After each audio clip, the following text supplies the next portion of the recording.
J'accueille maintenant de la visite de Saint-François de l'île d'Orléans en studio, soit la mairesse de Saint-François, Lina Labbé. Tout d'abord, Madame Labbé, bienvenue à l'émission 1 heure d'ici. Merci beaucoup pour l'invitation. Si vous le voulez bien, on va commencer avec une petite rétrospective de la dernière année, les événements marquants.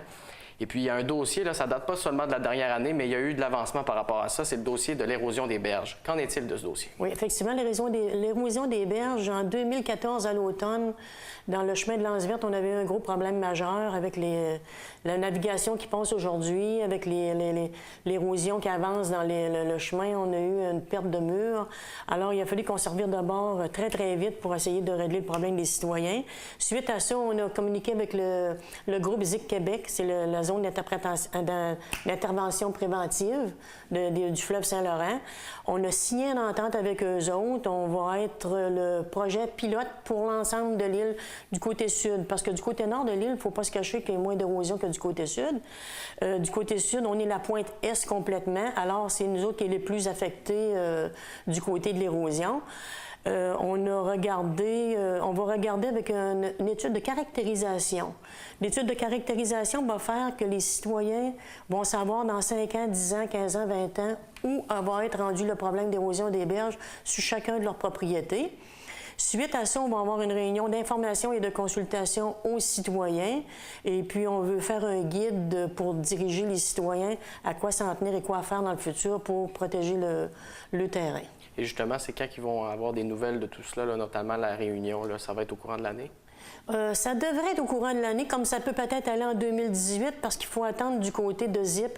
Ils ont fait une demande de subvention, fait qu'on est en attente de subvention. Puis, par contre, il y a des grosses chances que ça soit fait en 2017. On travaille très fort. C'est un des bons dossiers de Saint-François. Sinon, vous vouliez informer vos citoyens par rapport au plan de conservation des bâtiments. Qu'en est-il de ce dossier-là? Oui, du côté du plan de conservation, j'apprécie beaucoup la question, parce que je voudrais que les gens de l'ensemble de l'île, pas seulement Saint-François, vous dire aujourd'hui où on est rendu, quelle démarche qu'on a faite avec le ministère. Comme on sait, du côté du ministère, c'est le plan de conservation, c'est pour autant les paysages, les bâtiments, l'archéologie. On a eu une réunion d'information et de consultation en janvier 2015. Suite à ça, en février 2015, il y a eu des dépôts de mémoire. Les maires de l'île, on a déposé un mémoire. La municipalité de Saint-François a déposé un mémoire. Suite à ça, le ministère, on a eu un compte-rendu le rapport de consultation qui est très, très bien fait en passant. Si les gens veulent aller le consulter sur le site des Affaires culturelles, il est très bien fait.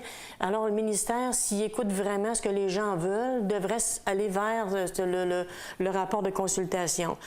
Étant donné qu'on n'avait pas d'évolution dans le dossier, on avait envoyé 2 lettres du côté du ministère pour pouvoir évoluer dans le dossier. On n'entendait pas parler de rien.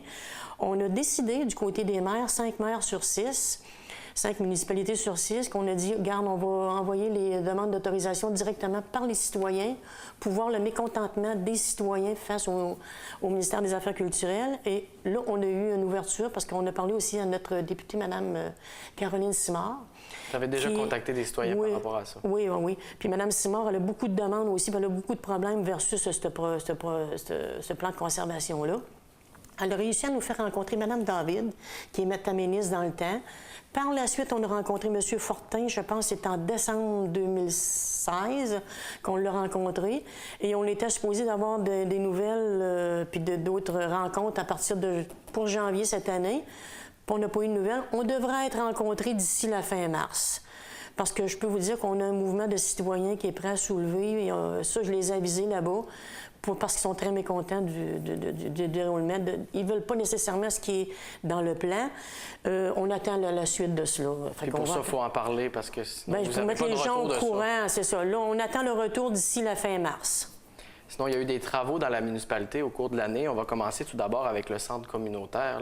Parlez-moi de ce qui s'est passé de ce côté-là. Oui, le centre communautaire, c'est un des plus gros bâtiments dans le village. On a refait la toiture au complet. On a fait ça en tôle, en développement durable avec une belle tôle galvanisée. Cette année, on devrait s'enligner vers la fin de l'année pour le changement de toutes les fenêtres. On prend la taxe d'assises, c'est une subvention du gouvernement provincial. Ensuite de ça, on a fait aussi au Parc de la Tour, on a tout changé nos poubelles. On a eu une subvention avec, je ne me souviens plus exactement du nom, là, je pense que c'est de retour au foyer. Ensuite de ça, cette année, ça va être les tables. On a changé nos 2 affiches du côté nord et du côté sud pour l'entrée municipale parce qu'elles étaient très désuètes, nos affiches municipales. Je ne voudrais pas oublier aussi, excusez-moi, on a aussi refait notre site Web. Okay. C'est très important. Alors, la population, si vous avez des questions ou quoi que ce soit, ne vous gênez pas. Toute l'information nécessaire est sur le site Web. Sinon, vous pouvez communiquer au bureau municipal. Et c'est un investissement de combien? Qu'est-ce que ça permet, là, le nouveau site Web? Il est plus convivial, j'imagine? Il est plus convivial, il est plus facile, il y a plus de photos. On dirait que les gens travaillent plus avec des photos qu'avec de l'écrit. C'est drôle à dire, mais... On est rendu là. On est rendu là, c'est ça. Sinon, vous vouliez me parler du quai de Saint-François. Où en êtes-vous par rapport à cette démarche-là du dossier du quai? Le quai de Saint-François, quand je suis arrivée comme conseillère en 1998, on avait été approché parce que le ministère de Transport se départissait des quais. Et puis, on était parmi ceux qui étaient départis. Cette année-là, on avait acquis seulement le chemin parce qu'on avait des gens qui passaient par cette route-là pour aller à leur résidence. Puis il y en a automatiquement, si on n'avait pas acquis le chemin, ils étaient enclavés.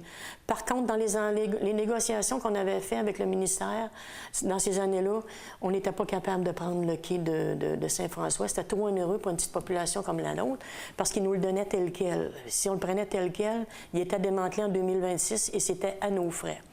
Là, on sait que depuis juin 2015, le gouvernement a relancé encore une départition de ces quais et on en fait partie encore.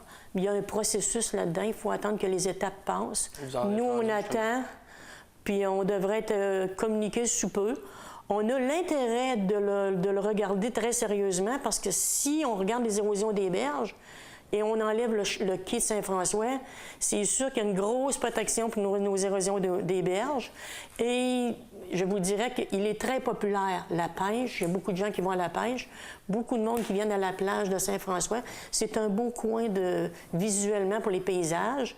Puis en même temps, on refait toute notre entrée du parc du quai. Qu'est-ce qu'il y a à améliorer, là? On a rajouté une toilette chimique pour les gens qui allaient dans le coin. On a abattu des arbres, un arbre ou deux qui était la clôture du ministère était à terre. On a communiqué avec le ministère des Transports. On a pris une entente avec eux autres. Ça fait qu'on va tout améliorer le coin du parc du quai. C'est un dossier qu'on devrait entendre beaucoup parler cette année, le plan d'aménagement d'ensemble de la fabrique. Oui, le plan d'aménagement d'ensemble de la fabrique, c'est que nous, à Saint-François, le coin majeur où il y a le plus de construction qui peut se faire, ça appartient à la fabrique. C'est entre notre tour et notre centre communautaire. On parle entre 20 à 30 terrains. Et quand on veut agrandir notre secteur d'urbanisation, ou nos îlots déstructurés, on ne peut pas parce que c'est des coins construisibles. Mais la fabrique, aujourd'hui, n'est pas à vendre. Mais on sait qu'un jour, un promoteur peut arriver puis approcher la fabrique et puis ils peuvent décider de vendre. On ne veut pas qu'il se fasse n'importe quoi dans ce secteur-là. On veut un développement, oui, qui est non visuel de la route. Exemple, il rentrerait par l'avenue, le chemin Lemelin. La route se ferait à l'intérieur. Fait que les gens qui passeraient sur la route du chemin Royal ne le verraient pas. Mais on sera capable d'avoir un beau développement dans le secteur avec un réseau d'égouts qui sera raccordé. Oui. N'importe comment. Puis ça passe par le plan d'aménagement. Il va y avoir des droits de piscine, il va y avoir des multilogements. On est en train de travailler sur le plan d'aménagement. Par contre, le promoteur, si jamais il achète le secteur, il va être obligé de respecter notre réglementation parce qu'on veut quelque chose aussi qui concorde avec le ministère des Affaires culturelles. Ça, c'est très important aussi. Parce que le patrimoine à l'île, on ne se le cachera pas, il est très, très, très important. Ça, on est très conscient de ça. Parce que si on regarde nos anciens, on a très bien maintenu l'île d'Orléans à date, là. Fait le plan d'aménagement d'ensemble, il est important pour se protéger, pour pas qu'il y ait n'importe quoi qui s'installe. Dans la même ville. Oui, oui. En terminant, on s'enligne de plus en plus vers les élections municipales à l'automne 2017. Avez-vous pris votre décision à savoir si vous allez briguer un autre mandat? C'est sûr et certain. Je pourrais vous dire qu'il y a plusieurs personnes qui me rencontrent qui aimeraient que je continue pour un autre mandat. Oui, effectivement, j'ai des projets à terminer. J'avais parlé de 2 mandats, je vais en faire un 3e, mais je peux vous dire que je suis en train de préparer ma relève parce que je ne voudrais pas que ce soit qui que ce soit qui prenne la relève pour que ça continue à évoluer dans la municipalité. Puis je suis très intéressée, je suis très contente de faire un autre mandat. Si je suis élue, ça devrait. Bien, merci beaucoup pour le déplacement, Mme Labbé, c'était très apprécié. Ça me fait plaisir, merci beaucoup.